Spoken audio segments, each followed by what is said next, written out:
Hey, what's up, everybody? Welcome to episode number 89 of the White Knuckle Podcast, powered by Ozonics. Undetectable, undeniable.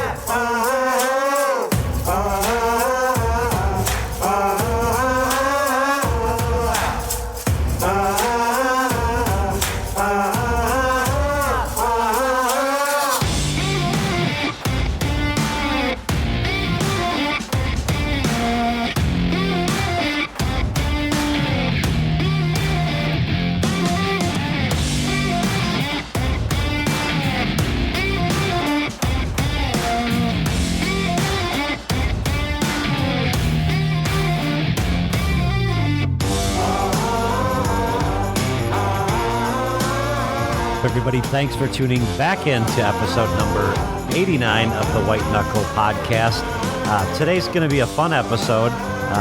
We've got a guest in Mr. Josh Bushee, who was on the show back in early November. Actually, it was the last show that we did prior to taking a 4 or 5 week hiatus, whatever it was. And the reason we're having Josh back today is because we ended that conversation, and I don't think Josh in his wildest dreams imagined that during his rutcation it would end in a week's time with him harvesting 379 inches of antler. He had taken 2 weeks of vacation, but it was over the course of the last 7 days of that vacation that Josh would tag out on a really stud archery buck in Wisconsin, and then a deer that he referenced on the show that we talked about there in November that he took with a rifle, which was an absolute slammer at 206 inches. So I am pretty sure that Josh was pretty surprised that he was able to put both of those deer together and eventually on the wall. So let's hear Josh's side of the story. Without further ado, here's my conversation with Mr. Josh Bushee. Well, hey, everybody, welcome back to the White Knuckle Podcast. Tonight I am again solo. Todd is on daddy duty with his new baby down in Iowa, and I am joined with a guy who probably had some unintended fame here recently, or unintended, attention that you didn't necessarily expect, because Josh, you were able to harvest 379 inches of antler in within 7 days. So you shot 2 bucks in Wisconsin. Tell us a little bit about each of them, and then we'll get into what allowed you to do that. Yeah, obviously it was a crazy week for me. 2 booners in 1 week was nuts. I don't know. I'm still in shock, I guess. First of all, I guess I'm going to start with my bull buck. I got a little less to tell on that one, but still a pretty good story. It actually kind of goes back to last year about this time, or a little bit later. I was coming off like my worst season ever, just kind of hit an all-time low, and like I need to do something different. And I was talking with my brother-in-law, who was on the podcast with me earlier this year, and we just wanted to maximize our chances. We wanted to get on properties, and historically I'd only really hunted my dad's. And my father-in-law's is always there. I just never really hunted it. So we got permission on a few properties and put a lot more time into a couple of properties that my father-in-law owned. And we hung cameras at several properties, and we didn't get around to hanging my father-in-law's cameras until late October. So that we felt like we were kind of behind the 8 ball there, but we still went about it, and we're trying to maximize our opportunities. And our first card pull, we got this buck that I ended up shooting on camera. He was right away. We obviously knew he was a shooter. Our goal going into this year was a 4.5-year-old buck or older, and he clearly met that criteria. I'm guessing he was probably 5.5. He was just a brute of a deer, and we knew where he was living. There's kind of a block of timber there that were surrounded by some crop fields, and we were looking at Onyx and stuff, and Caleb, like you guys heard, he kind of filled his tag early, so it was actually me and our buddy who is our wife's cousin, and he came down to hunt with us that week. And we kind of had a plan. It was November 6th. We hadn't been seeing much. We were each gonna do a hanging hunt. It rained pretty heavy that morning. We had sat in the rain for the last 2 days, so we decided we're gonna sleep in, head out about 10 o'clock when the rain stopped, and do a hanging hunt on this particular buck. And he went to one end of this block of timber where we thought he was at, and I went to the other on this kind of ridge that came off of a field that I was just going to walk in there. I was going to find sign and kind of hang on that sign because I knew at some point he had to come through there. Sure. Well, I kind of went in there. I didn't quite get where I thought I was going to get from looking at the map earlier that morning, but I found a lot of trails that kind of came together. It was kind of an inside corner, but in the woods on a secondary, kind of like a little ridge that came out. And there was probably 3 or 4 heavy trails that came together and either went on like the famous Dan Infault third line of the top of the ridge or out to the field. So I knew I was going to be pretty good. So I was getting set up. I got my stand and everything in place, and I was literally on my knees on the platform of my stand. And it was real windy that day. I just happened to look behind me, and here comes a doe, and all I saw was a rack behind her. And my bow was still on the bowstring. I had literally just got my stand in and clipped into my lifeline, and they kind of came in front of me about 20 yards, and he walked right through my opening. But by the time I got my bow up and actually got an arrow knocked, it was kind of a mess. It was, I guess if you probably could have seen it, it was probably pretty comical because I'm trying to get my bow up and arrows are getting caught in the tree in front of me and arrows are flying out of my quiver. I don't know how I didn't spook them, to be honest with you. But it was just kind of that mad dash. And long story short, I didn't get a shot at him. I was just like kicking myself for not being there 10 minutes earlier. But the more I thought about it and I kind of looked out that block of timber because I was the one setting up on the east side of that where my buddy was going to the west side, and he had to walk through the crop field. And to be honest, where I think they were betting, I think they probably seen him walk in because that portion of the woods over there was a lot more open than we anticipated.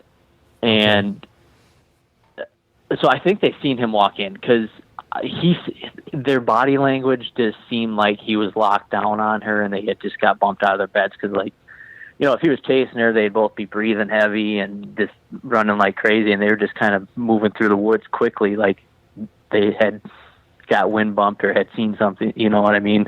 Right.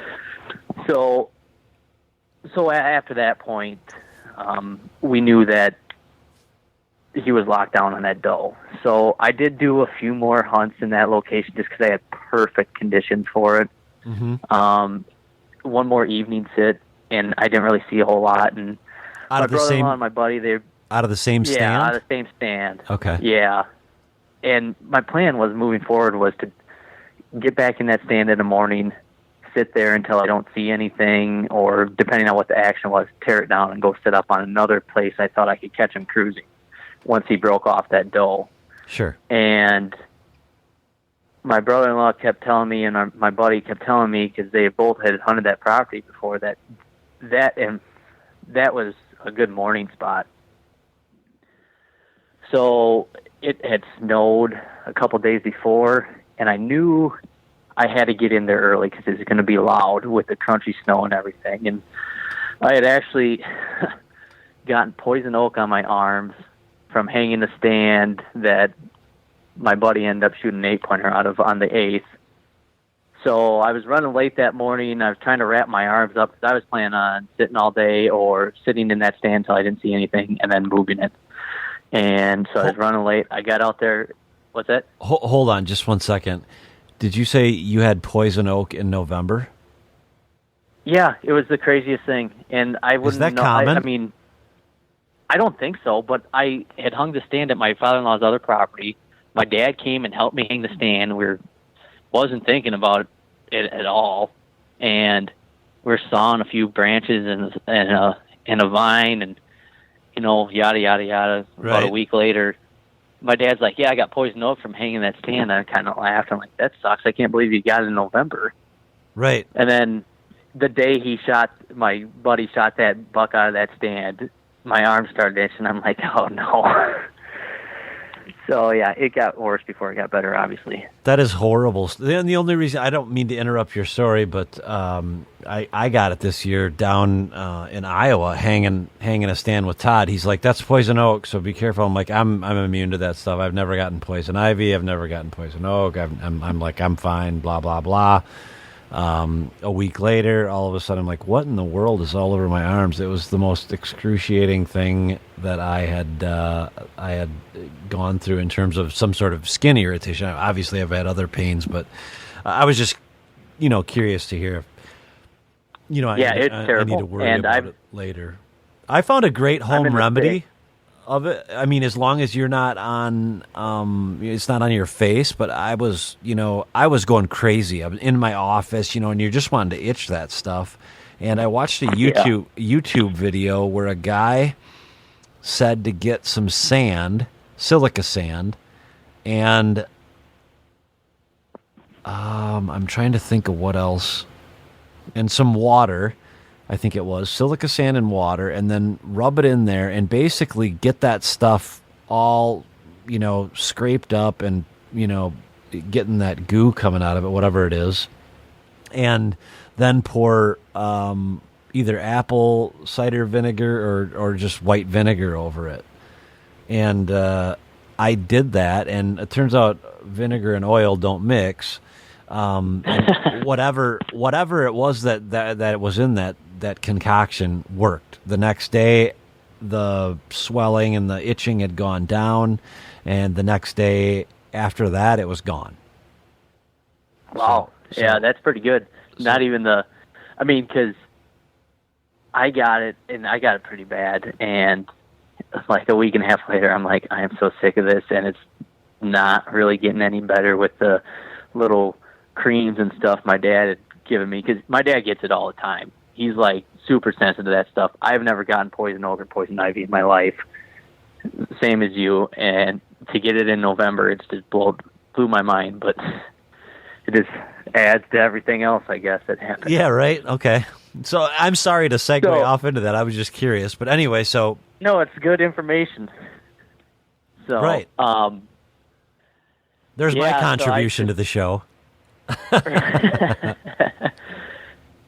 It was just one of those mornings where everything could have gone wrong, because it's like I was wrapping it with like a sticky gauze kind of stuff, athletic wrap or whatever you want to call it. Yep. Just so like I didn't get it all over my hunting clothes, because I was wearing that every day. Mm-hmm. And anyways, I got out to my father-in-law's property, and it was light out, and his gate was open, so I knew he was out there hunting, and I'm like, well, I hope he's not sitting in the stand that I know is somewhat close to where I hung the stand. And I went in there. I walked. The access is actually pretty good, so it's not like I'm taking crappy routes or anything in there. It just happened to be one of those days, and it was just louder than heck getting in there. And I walked past, and I seen one deer running through the woods, and then I got about 50 yards from where I was going to go down into where my stand was, and I heard 6 or so does running and blowing and stuff. I'm just like, oh my God. Like, just I don't know how you feel, but when that kind of stuff happens to me, it's just like the most irritating thing in the world. And I'm like, whatever, I'm just going to get in the stand because I want to move it anyways. So I took my time, got up there, got my bow set up, put my outer layer on, and just kind of enjoying the day. It was pretty cold, and all of a sudden I heard something behind me, and I looked, and it was him.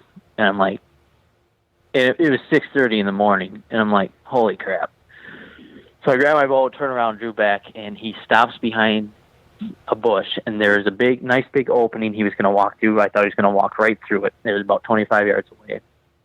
So I'm drawn back, I'm ready, waiting for him, and he walks through it, but he was quartering away really hard. I expected him to walk through, like, pretty much broadside, but he quartered away real hard and started walking down this point.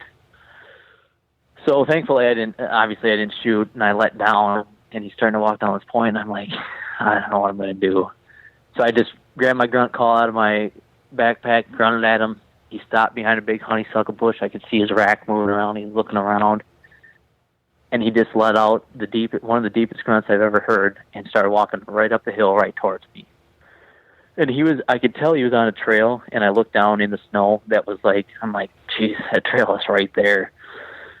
So he came up, got parallel with me. I shot. My arrow went through him. He started running down the hill, and they did that. He did that thing when you shoot one, and they kind of, they're going to go down. His knees are buckling. I saw blood pumping out of him, and he goes down within eyesight. I mean, he only ran 50 yards. And I looked down at my arrow. I have white fletching, and my arrow is completely dark red. I'm like, cannot believe that happened. I ranged that trail after I shot him, and I calmed down a little bit, and it was 11.6 yards. Wow. So, I mean, as many times as that hasn't happened for me, the one time it did, it's just like, holy crap. I was beside myself, you know, and the buck that, it's just like you just work your butt off, and I don't know how many hanging hunts I did this year, and it was pretty awesome to have your whole plan work out like that, and especially after a morning where you go from the lowest of lows, bumping a bunch of deer walking. It felt like you bumped the whole woods out, and maybe that's why he came over there. I don't know if he heard I've seen bucks do some crazy stuff during rut, and maybe he heard those does blowing and didn't know what was going on. Maybe that's what he came over to check out, or maybe I just caught him cruising through that bedding area like I thought I did. I don't know, but I knew I would put myself in the right position. That's all that matters. Yeah, I'd say goal accomplished. So you went in there with the purpose of hunting it for basically for the sake of taking it down, really, and ended up getting the buck that you were there for anyway. Pretty much. I mean, I knew that was a couple days after I had seen him locked down on that doe, and I knew he'd be out cruising again that day. Like it just, from trail camera pictures we had to that encounter I had with him, the timeline added up where like he'd be done with that doe and be looking for the next one. Sure. So I knew I was in his area, but I was just going to see how the morning went. I planned on putting in a full day. I was going to sit there probably till 11 or so, tear that set down, go hang it in another spot I thought that he might be cruising through. And, it obviously worked before I had to do that, but, it was... I guess until this year, I've never really hunted that aggressively until this year, and I don't know. I don't think I can go back. I mean, if it's any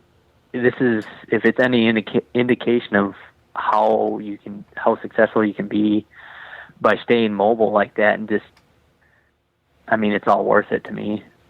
Well, I think there's a lot of truth to the old adage that the first sit's your best sit, and I don't know that I had a lot of first sits this year, but I don't know that any of them. I hope they weren't my best sits because it can only go up from here. I had a rough year, but I think that by and large, on the average.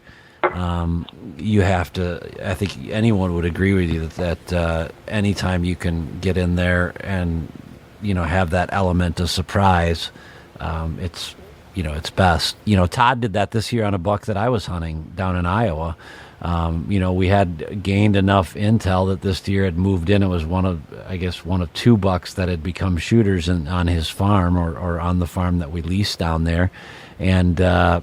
He went in and got close, and lo and behold, he saw him. He didn't kill him, just because the deer came way too close and turned inside out when it looked up and saw him staring down at him. So, right. So a couple. Yeah,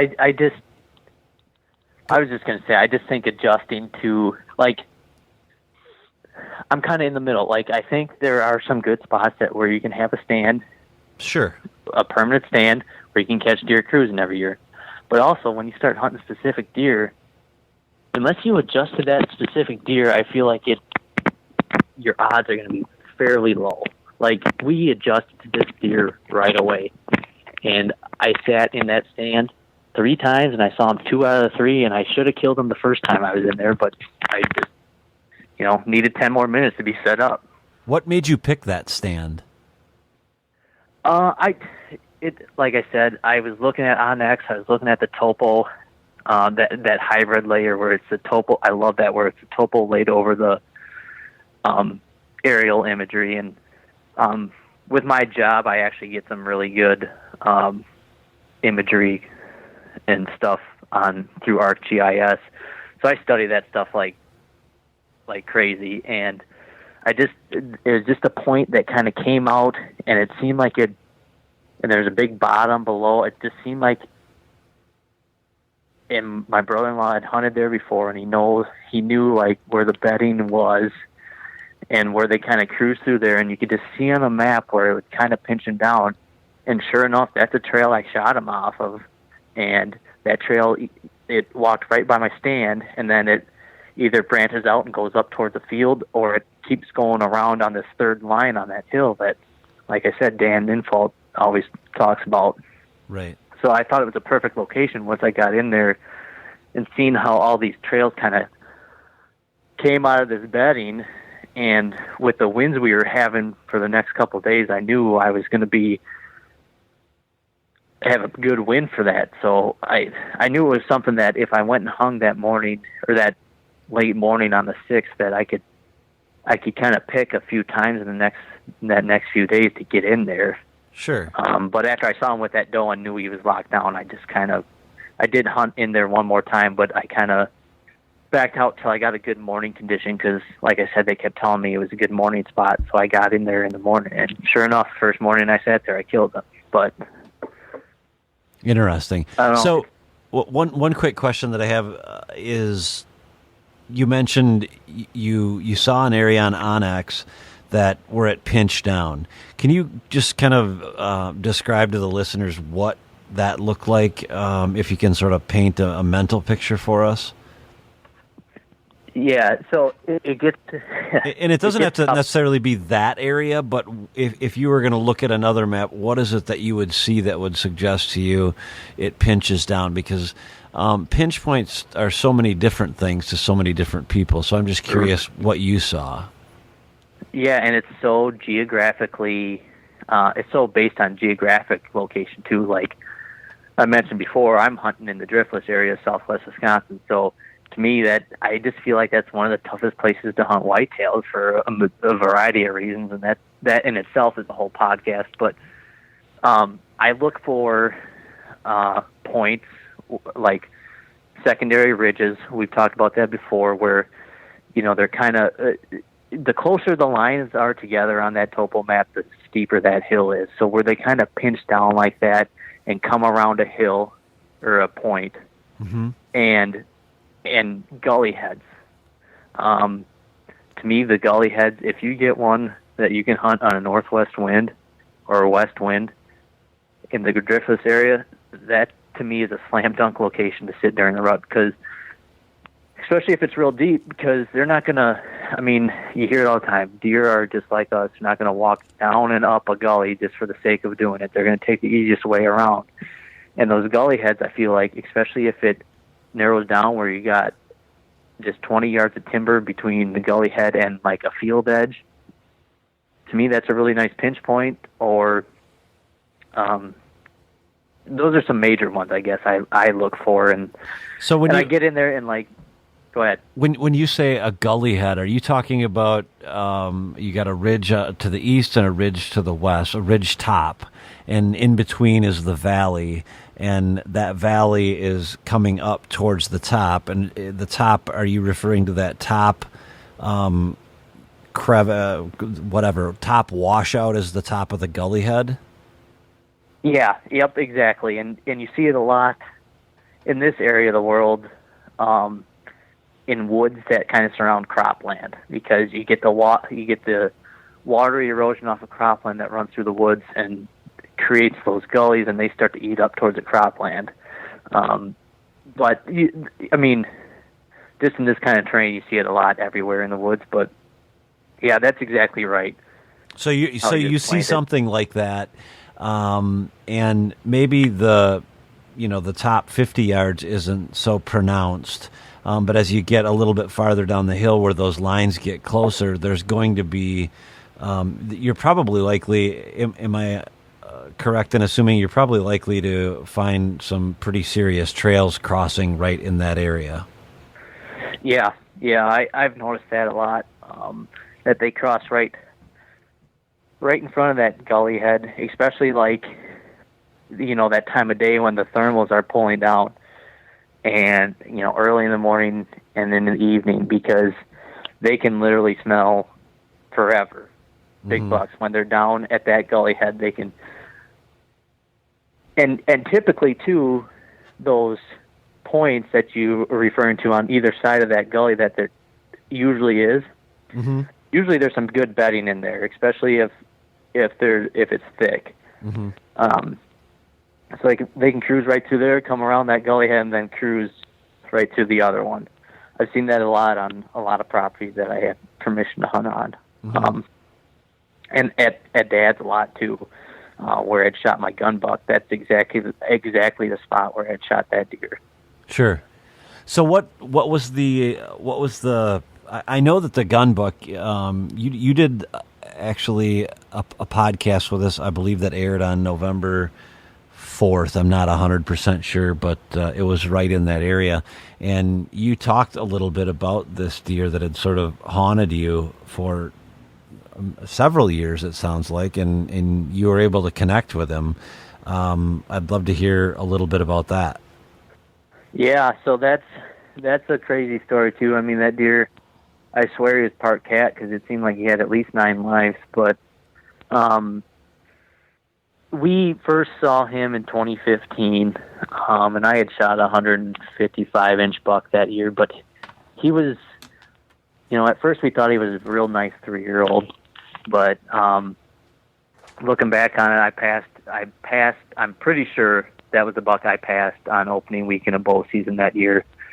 And I sat. It was actually a stand I ended up shooting him out of. Sat that stand. I knew he was coming through there, and he came through, and I knew right away he was a 2-year-old. I'm like, I'm not going to shoot this deer. And I told my dad that, and said, he's a 2-year-old, and so we're like, okay, we're not going to shoot him. Well, that was about it with that deer. I think a few of us seen him a few more times, but the next year he was like a 13.3-year-old, and I'm like, this is the same deer. We cannot shoot him. So I don't think I ever saw him that year, but my dad did see him late bow season that year. He gave him a pass right at dark that year, and that was about it for that year. So the year he's a 4-year-old was last year, and he, we had pictures of him here and there those first 2 years, and last year he just was everywhere. From the second, he was in velvet. Early July we had pictures of him, and the reason we knew that is because he has a pretty nice sprout time that's split, and he's had that for a couple of years. So that's how we can trace him back so far. But so we got pictures of him in velvet, and he was a 4-year-old, and I got his sheds. I'm looking at his sheds right now. He's probably, I think, 160. Some people were thinking he's pushing in 170s, but I don't know. He had 18 scoreable points, and he was what we considered a shooter last year. So we had a lot of pictures of him leading up to opening weekend here in Wisconsin, which is always the third Saturday in September.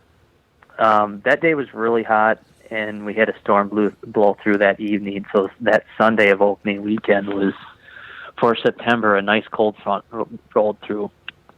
So I went and sat in a stand that we had received a lot of pictures of him walking past, which once again is a stand I ended up shooting him out of. And I thought he was bedding below that stand, and I had a strong northwest wind. So I thought I could get away with it. And so I had my dad drive me up our ridge road in the Ranger and turn around and go back down to the cabin, because I don't know how many times we've been out doing food plots or whatever, and just drive up the ridge road and look over in the woods, and there's a deer just watching you drive by. So I thought if he heard that Ranger come up and leave, that he wouldn't even think twice about it. So I was sitting in the stand, and it was an hour and a half before shooting light, and I look over my shoulder, and he's standing out on the four-wheeler trail on the edge of the woods. So I was shocked. I went in thinking I had a pretty good chance of seeing him, but I don't know. I guess I didn't really think I'd see him. So I stood up and grabbed my bow and drew back on him, and I shot, and he was only at 20 yards, and he had no idea I was there. And I don't know what happened. I'll cop to it. I hit him like 6 inches lower than where I was aiming. And I'm like, oh my God. I was just instantly sick to my stomach. So I waited a little bit, went down to the cabin, told my dad everything, and we went back up and tracked him, and had good blood for a while, but it ended up turning out I just kind of skinned him right below kind of the vitals there, right behind his leg. And I actually had to leave for a work trip at 3 a.m. the next day, so my father-in-law went up and helped my dad track him again the next day for a while, and nothing. So, and I was sick to my stomach all week. I wasn't at home, and I didn't know what happened. I had something going on with my bow, the string stop was, the screw was loose and whatever. I fixed it, and my bow started shooting right. I don't know. It is just one of those things. I don't know how it happened, but anyways, looking back on it, obviously I'm glad it happened. But he showed up a couple weeks later again on trail camera, so I felt a little bit better. So I hunted that buck hard that year and never really saw him. And then I was just kind of hunting a good spot during gun season where I can see a ways. And it was Sunday of opening weekend that last year that a decent little 8-pointer came through chasing doe, and all of a sudden he was following behind them, and he was running around like crazy and stopped behind a big oak tree, and all I could see was his neck. And I brought my crosshairs up on him, and I just didn't feel comfortable taking that shot. I didn't feel like I was going to be able to make a lethal shot, so I didn't take the shot, and he ran off. And I thought about that a lot this summer until we got pictures of him again. He showed up again in July, and we're like, holy cow. My dad's like, I remember the day we got another picture of my dad texted me. He goes, you won't believe this deer we have on camera. He looks like he's from a game farm. And I'm like, who is it? Is it that buck? And he sent me a picture. I'm like, oh my God, and I did a couple. Historically, he had been pretty active on our land in the earlier portion of the year. Like I said, that I had that encounter with him opening weekend, and then, there's a few times where he's actually pretty active in early October. So I did a few sits on him, and when we had some pretty nice cold fronts in this area in early season, early October, late September. I probably did 3 hunts on him, and never saw him except for one night I was walking out. It was just light enough I could see. I had to walk down and around past one of our food plots. You can. It sounds a little sketchy, but you can easily get down and past it, like into the woods onto our ridge road, without spooking any deer that are in that food plot. And there's actually a lot of topography there. So sure. I got to the edge where I could see the food plot, and I looked up, and I could see a doe on the horizon. So I'm just kind of waiting for her. And I happened to look to my left, and here was another deer. I could just, it was dark enough where you could kind of see, but I'm like, wow, that looks like a big deer. So I brought my binoculars up. As he got to the horizon, I could just see his rack. And I'm like, holy cow, that's him. And so I let him walk off until it was dark, and I got out of there. I never bumped him or anything. And So it's like, okay, the chess match continues, and I don't know how many times and how many hours I spent looking at trail cameras and looking at weather history and trying to figure out what that buck did, when he was on our land, and why. And if I couldn't figure anything out, like I mentioned, like you said, when I mentioned in that other podcast, like he was impossible to figure out. For as much history as we had with this deer, I could not figure out any rhyme or reason to anything he did. Sure. So I kind of, except for the fact that from about the 3rd to the 8th, he just disappeared. And then he was back a little bit later in November. So that's when I started. I hunted him a little bit, and I had 2 weeks off work, so I'm like, you know what? I want to kill this deer in the worst way, but I'm not going to hamstring myself trying to kill this deer when he's not killable. So that's when I decided that, I'm going to move on to these other properties I can hunt, and end up shooting that nice buck with my bow and everything. And, and nobody, my dad saw him the day I shot mine with my bow, chasing does. So it's like, okay, he's still alive. And my dad actually hunted pretty hard that week before gun season, which was like the 12th through the 15th or 16th or so. Yep. And he had actually seen him out of the stand I shot him out of chasing does. So I'm like, I'm typically not a huge gun hunter. We just are typically out there to make sure nobody's trespassing and stuff like that. And we usually don't see a whole lot during gun season because we don't push deer and nobody else around us really pushes deer. So it's just kind of one of those things, But I told my dad Friday night, I gave him the option. I said, where are you going to sit? Are you going to sit in that stand or not? Because I'm like, whoever sits in that stand, I think you got to, if anybody's going to shoot him, I think you got a good chance to shoot him there. He's like, no, I'm going to go sit over here. My uncle is going to go sit somewhere else. I'm like, all right, I'm going to go sit there then. And it snowed Friday night before gun season started, so there was fresh snow, and it was pretty chilly. And I got in the stand, and I saw a lot of deer. I saw probably 15 deer, and about 9:20, I saw off one point where we did a bunch of hinge cutting, I saw 4 does come running through, and then all of a sudden behind them through the brush, I could see a big dark body, and I'm like, before I even saw the rack, I'm like, it's him. And he comes out right in front of me at 80 yards, just as I got him in my scope, and he chases the doe down the ditch. And I'm like, you got to be kidding me. I'm just like, there's no way I could have got a shot off because, he was running Mach 3 through the woods, and I literally had him in my scope for half a second, and he chased that doe down the ditch. But the other does that were with that doe he was chasing kind of walked up about 70 yards from me, and I kind of heard a grunt, and I looked over, and there was a pretty nice 3-year-old that was kind of checked them, but I was like, whatever, I'm staring at that ditch. And sure enough, that doe came out about 5 minutes later. It felt like an hour. And she came walking out about 80 yards, and of course, like most big bucks do, he stayed down in the brush. I'm like, oh, God, please just walk 20 more yards out of this opening. Eventually he did, and I don't know, he had to been, I never ranged it, but he had to been at least 125 yards away, quartering away, and I put it on him. I shot, and he only had about 10 yards to run until I couldn't see him because we did some more hinge cutting on that point. And he ran into that, and I'm like, oh, God.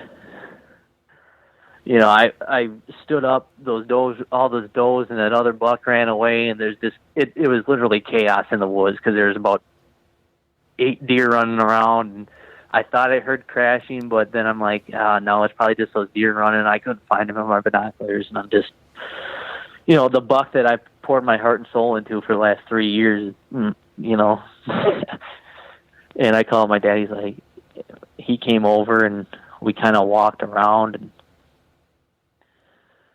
I started walking towards where I shot him, and I found some blood in the snow. I was completely nervous. I didn't know. I mean, I was completely rattled. I thought I hit him, but I didn't know. Sure. And I started walking towards where I shot him, and there he was dead, 30 yards from where I had actually hit him. Oh, really? And yeah, I just, that crashing I heard was him going down. I just couldn't see it because it was so thick, because there's down trees and brush and stuff from where we did the hinge cut, that I just couldn't see him. And it was pretty awesome. Yeah, I can't imagine. What? So you see him? How far was he again from where you shot? Where he died? Yeah. About 30 yards, 30, 40 yards. Nice. So season over, your wife gets you back. Yeah, and I texted her right away, and I'm like, yeah, I shot the big one at Dad. She's like, what? No way. And then she's like, are you getting them both mounted? I'm like, well, the first one's already at the taxidermist, and this one is could be county record buck. So yeah, but no, she was cool with it. I just have to tease her a little bit. Right.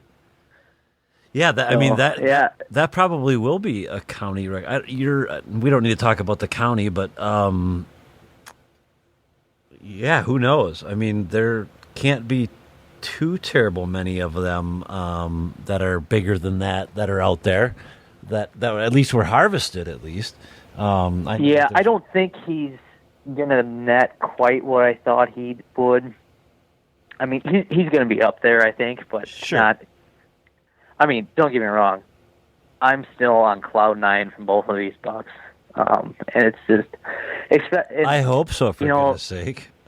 Yeah, the one I shot at my father-in-law's with my bow, just because I hung that stand myself, I purely shot that buck on my own thoughts and stuff, which is kind of a first for me, and then the buck at my dad's is just because we've been chasing that deer for 3 years, pouring our, like I said, blood, sweat, and tears into that deer, and that look on my dad's face when we walked up on that deer, and he looked at me. I think the only other time I ever seen the look in his eye like that is when my son was born, and it was pretty cool. Like I've always said until I shot that buck, that my dad's been more excited for the first 5-pointer I shot with my bow than any other big buck I've ever shot in my life. But I think that changed on November 17th of this year, because, I mean, it was just cool sharing that experience with my father-in-law, because I'd never done that with my bull buck. And then,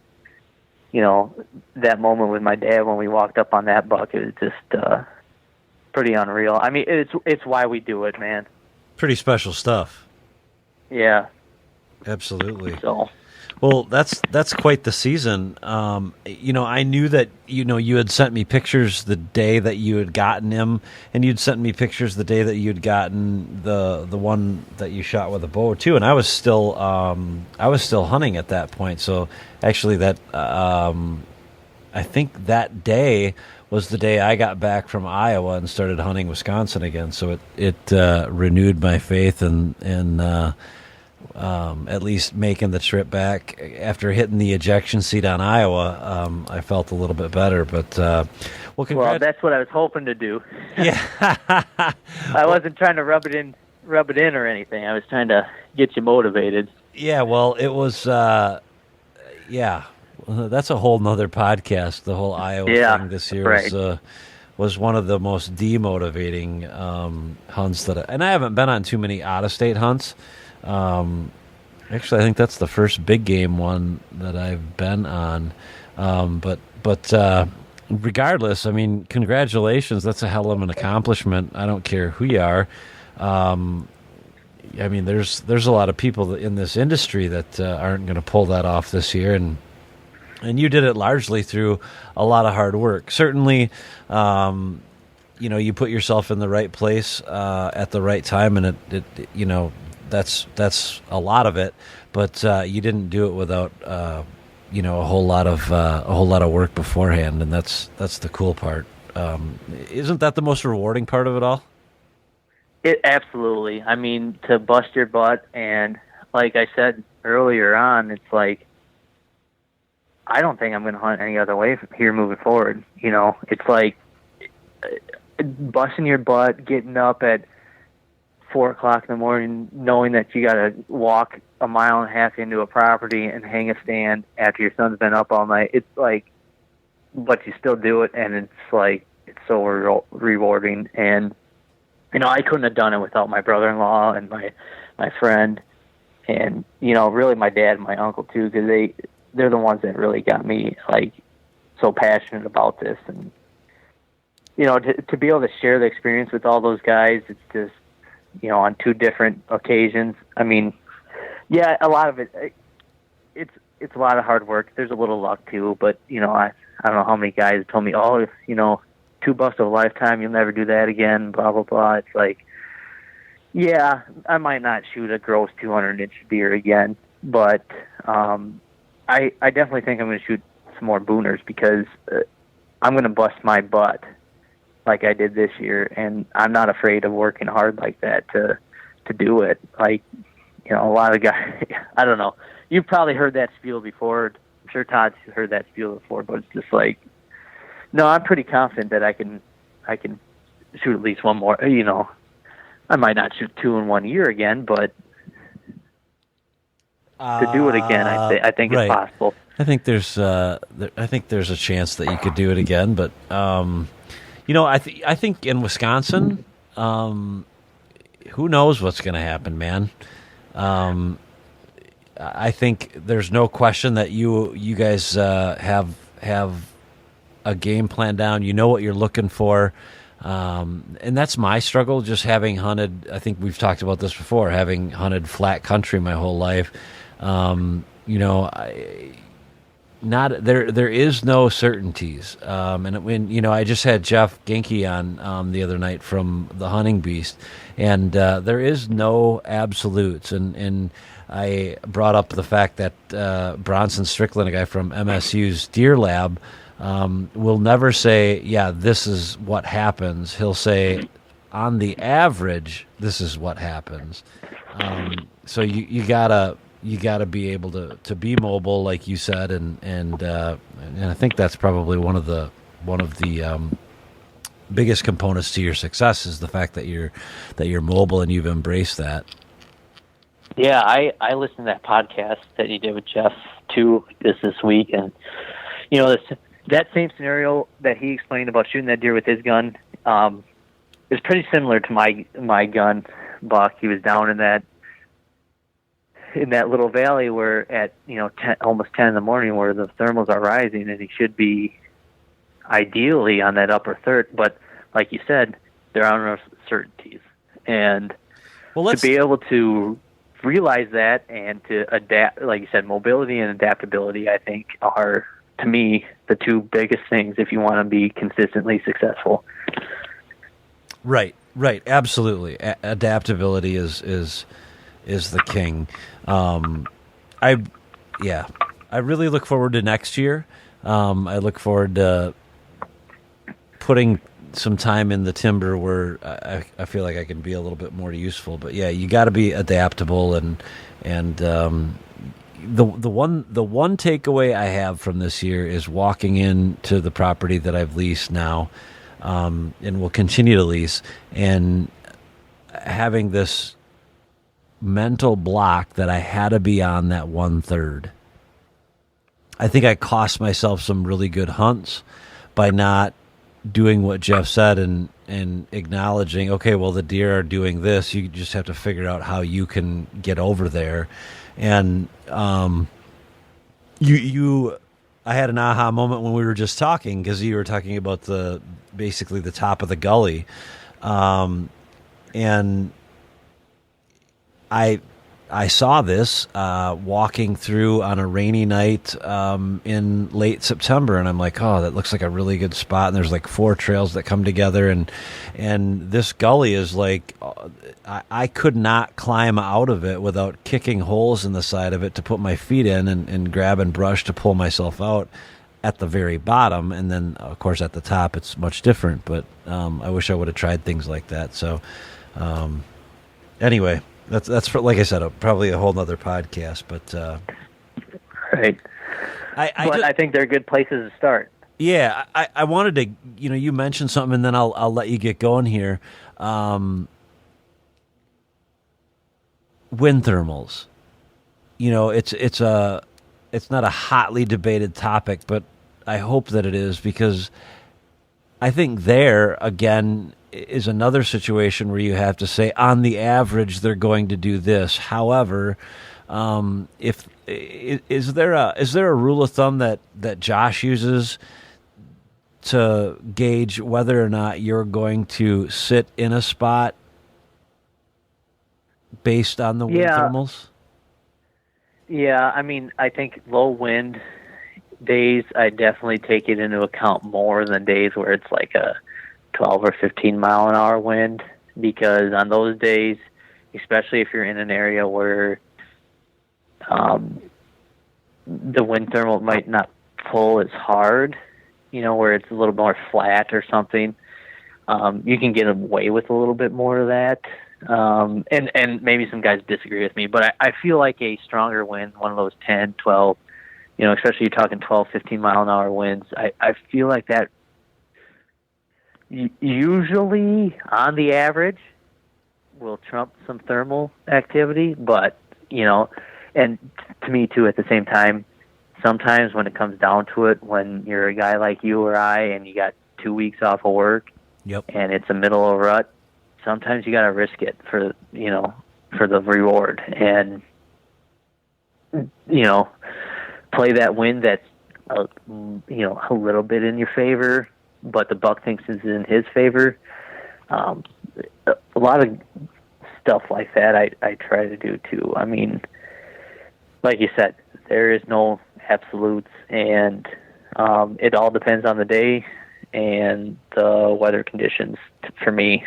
And especially having multiple places to hunt and multiple herds to hunt, it makes it a little bit easier to make some risky moves sometimes. But the one risky move I made this year paid off, so is it always going to? No, but I don't know. I'll take it if I were you.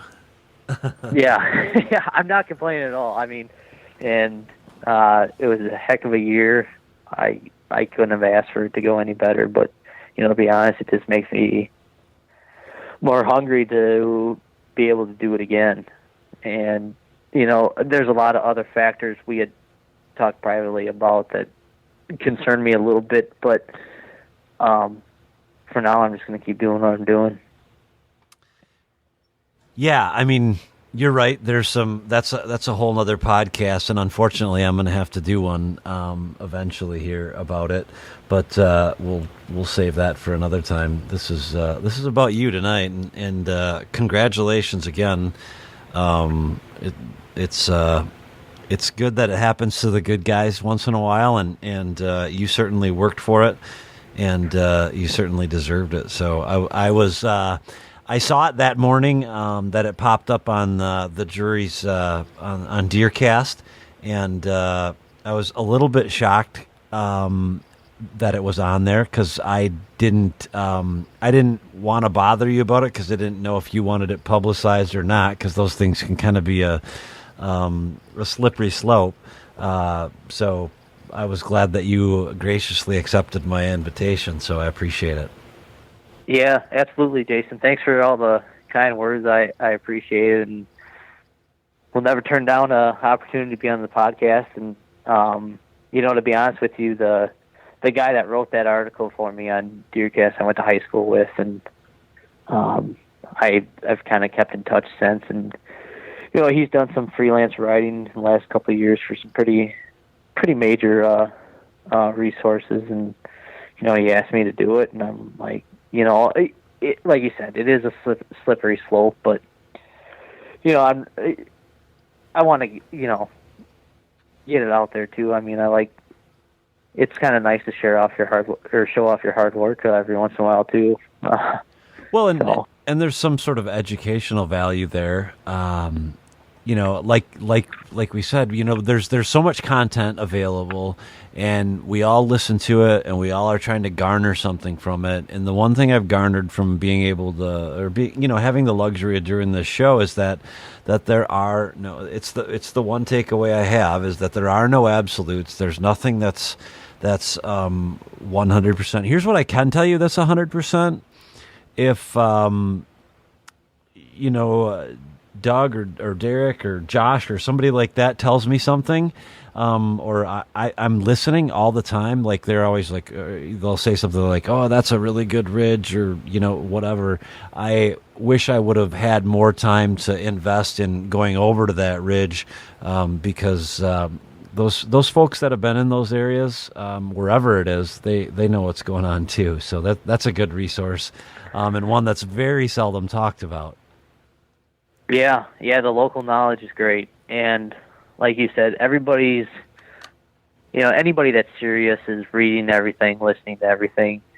To me, everybody has their own specific style, and like you said, there's no absolutes. So if you emulate somebody 100%, you may not have the same success as they do. I think your best bet is to try to glean a few things off of everybody and put it all together and apply it to your specific situation. And that's what makes you personally successful.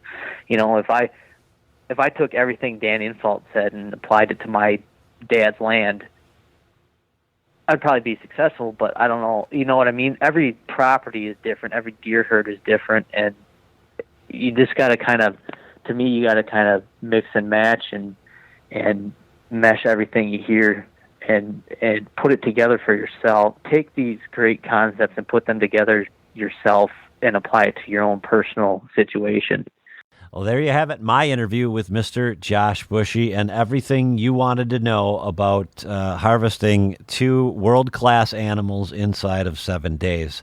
No, congratulations, Josh. You deserve it. You did a ton of work, and not only that, you're a great guy. Had a great time with you and Caleb on the first podcast that we did together, and I have a feeling this won't be the last that we hear from you. So look for Josh and Caleb, for that matter, to probably show up in another episode or two of the White Knuckle podcast. With that, I'll begin to end the show for the week. I want to remind everyone that we are partnered with Ozonics in this podcast, and if you haven't heard already, Ozonics is still factory ship direct like they've been all year, and they have a special deal for you guys. If you remember last week, we had a special deal going on, and that deal was get an HR 230 and receive a XL battery and a skin. And the way that you do that is to go to www.ozonicshunting.com and select the HR 230 and select the skin and select the XL battery. And then on checkout, you use the code JOLLY, that's JOLLY 18, and you'll get the special deal that they're doing for the WKP listeners. So with that, again, if you would be so kind as to give us a review on iTunes, Stitcher Radio, Google Play, iHeartRadio, any of the places where you consume your content, we would greatly appreciate it. It's how we get better at what we do. Certainly, YouTube is also a great place to leave a comment. We get plenty of comments on YouTube there. It never ceases to amaze me, all the comments that we've gotten over Todd shooting sweetness and freaking out. So with that, I will end the show for the day and wish you all a happy holidays. We'll be back with one more show before the holidays, but if you don't catch us then, happy holidays to all you guys and gals. Be safe out there, wear your harness, and that's all I've got. Jason out.